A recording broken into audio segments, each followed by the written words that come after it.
There are no bombs falling on Narva, no air raid sirens pierce the quiet, no tanks grind over the pavement, and no martial law has been declared. Yet a palpable fear suffocates the city. A slender river marks the border between Estonia and Russia, but this narrow ribbon of water exposes a reality far more profound and unsettling. Narva, a city where over 90% of the population speaks Russian, is more than just a border town. It stands as a living testament to a Soviet past that never truly receded into history. The Russian language, its culture, and its version of historical memory are not just present. They are woven into the very fabric of daily existence. Here, discussions about Russia aren't conducted in hushed tones. They are spoken openly, a matter of course. Many residents voice a sympathy for Moscow with a disarming calmness that unnerves officials in Tallinn, the Estonian capital. For a significant portion of the population, Russia signifies a deep-seated cultural belonging, whereas Estonia is viewed as a more recent political construct, a consequence of the Soviet Union's collapse. The once routine flow of people and goods across the border meant that the psychological boundary never fully hardened into a definitive separation. This undercurrent of sentiment doesn't need loud slogans or public demonstrations to be felt. It is perceptible in subtle attitudes, in what is left unsaid, and in the patterns of everyday behavior. The Estonian authorities are acutely aware of this dynamic, and this awareness is a primary source of their anxiety. Kaja Kallas has issued repeated, stark warnings about the growing security threats, advocating for a more robust and visible NATO presence while quietly lobbying Brussels and Washington to exert greater pressure on Moscow. From Russia's perspective, however, these pronouncements from Tallinn seem to provoke little more than a dismissive shrug. The Kremlin understands the power of ambiguity and the strategic value of a patient, simmering tension. For the past 2 years, Russia has staged elaborate Victory Day celebrations directly across the river from Narva. The sounds of patriotic music, the dazzling bursts of fireworks, and the powerful military symbolism drift effortlessly across the water, reaching the Estonian side. Here, some residents gather to watch and even applaud the spectacle. For the government in Tallinn, these scenes are profoundly troubling. They underscore a complex reality that cannot be easily countered by nationalistic slogans, diplomatic maneuvers, or even NATO military exercises. Security officials consistently warn against placing any trust in Russian intentions, yet even they privately concede the inherent fragility of the situation. The newly erected border fences and advanced surveillance systems feel almost purely symbolic when measured against the UH-seated social and cultural divisions that define the city. The real border, it seems, is not one of wire and posts, but one of identity and allegiance. In response to the escalating threat, Estonia has significantly ramped up its defensive preparations. A network of trenches, anti-tank dragon's teeth, and fortified positions is being constructed along the border. Plans for minefields are in place, and training for the nation's reservists and civilian defense leagues has been drastically expanded. Across the country, ordinary mechanics, doctors, and civil servants are receiving specialized training in everything from drone defense and reconnaissance to emergency medical response and guerrilla tactics. Yet, despite this nationwide mobilization, a quiet pessimism prevails. Few in Estonia truly believe that these defensive measures, however valiant, could withstand a direct, full-scale military confrontation with Russia for any significant length of time. The greater and more immediate concern, however, lies not in Tallinn's own capabilities, but in the political will of its allies in Washington and Brussels. Should the intense fighting in Ukraine reach a stalemate or a prolonged pause, it could free up vast numbers of experienced Russian forces for redeployment. In such a scenario, these troops could be moved northward, placing the Baltic states, and Estonia in particular, under immense and potentially overwhelming pressure.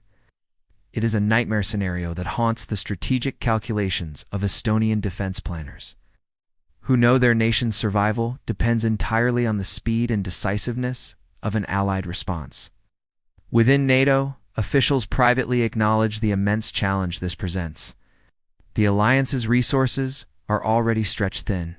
The United States is juggling multiple complex global commitments, from the Middle East to the Indo-Pacific. Germany's vaunted defense industry is struggling to ramp up production to meet the soaring demand for munitions and equipment across the continent. France, while projecting an image of strategic confidence and leadership, lacks the sufficient ground forces for a prolonged and large-scale deployment to the eastern flank. Meanwhile, Poland, a critical regional power, is grappling with its own internal political uncertainties that could complicate its role as a frontline state. In this environment, Estonia, small, geographically exposed, and directly bordering Russia, continues to issue urgent calls for reassurance and concrete security guarantees. But behind the closed doors of Western policy meetings, analysts and military planners concede a sobering and uncomfortable reality. In a worst-case scenario, Estonia could be overrun before NATO could mount a decisive, effective response. Narva remains the most sensitive and volatile flashpoint in this tense geopolitical standoff. The tensions there are not fueled solely by grand geopolitics, but are exacerbated by long-standing domestic grievances. Many Russian-speaking residents protest what they perceive as discriminatory language policies and cultural restrictions, fostering a sense of marginalization and alienation from the broader Estonian society. In recent times, public displays of Russian identity, the flying of Russian flags, the playing of Russian music, and the open celebration of historical symbols tied to the Soviet era have become more frequent and defiant.